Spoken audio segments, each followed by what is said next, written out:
Selamat malam Bapak Ibu Saudara yang Tuhan kasihi. Kembali bertemu dengan saya untuk bersatu hati dalam doa. Selasa 21 Februari 2023. Bersatu hati dalam doa malam ini saya beri judul Kasih Karunia Allah.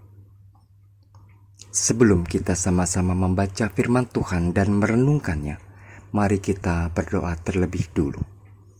Tuhan, bukalah hati dan pikiran kami untuk merenungkan firman-Mu malam ini. Amin.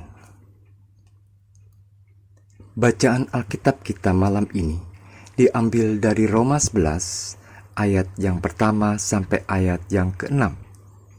Roma 11 ayat yang pertama sampai ayat yang ke-6.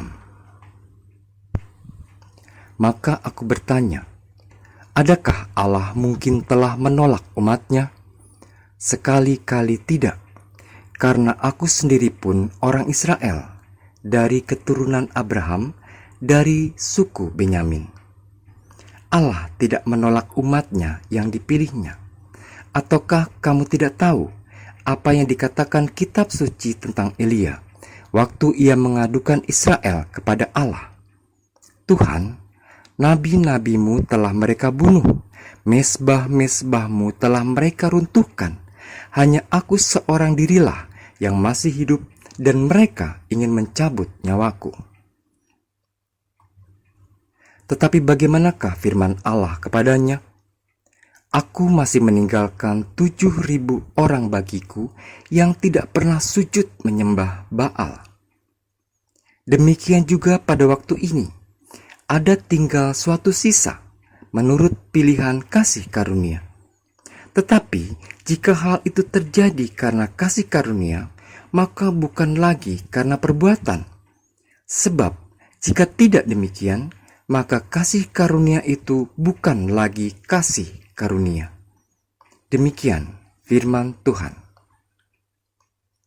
Saudara-saudara yang Tuhan kasihi, siapakah di antara kita yang tidak senang mendapatkan kasih karunia? Tentu kita senang dan sangat bangga memperoleh kasih karunia. Lalu, ketika kita mendengar ada orang yang mengatakan atau mengadukan bahwa kita ini tidak layak untuk memperoleh kasih karunia, dan pada saat itu juga kita mendengar ada orang yang membela dan mengatakan kita berhak mendapatkan kasih karunia, apa yang kita rasakan? Apalagi kita sadar bahwa kita memang seringkali melakukan hal yang jika kita kaji tidak layak untuk mendapatkan kasih karunia itu.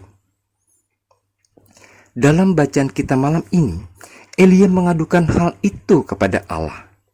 Tuhan, nabi-nabimu telah mereka bunuh, mesbah-mesbahmu telah mereka runtuhkan. Hanya aku seorang dirilah yang masih hidup, dan mereka ingin mencabut nyawaku. Apa jawaban Allah? Aku masih meninggalkan 7.000 orang bagiku yang tidak pernah sujud menyembah Baal. Apa artinya? Artinya, pemberian kasih karunia itu semata-mata ada di bawah otoritas Allah sendiri, dan manusia tidak punya andil apapun. Meskipun kita menyadari siapa kita, sekalipun ada orang yang mengatakan dan mengadukan bahwa kita tidak layak. Kasih karunia itu semata-mata adalah otoritas Allah. Kasih karunia berasal dari kata ken dalam bahasa Ibrani, dan dalam bahasa Yunani, karis. Dalam perjanjian lama, Allah menunjukkan kasih karunia-Nya dengan memberi keselamatan melalui perjanjian kepada bapa-bapa leluhur bangsa Israel.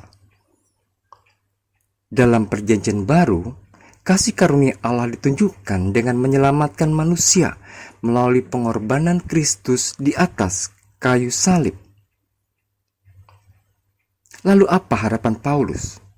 Paulus berharap jemaat menerima gagasan bahwa Allah tidak sepenuhnya menolak Israel karena Dia tetap setia kepada sisa Israel yang beriman pada masa lalu dan yang menerima Kristus pada masa kini.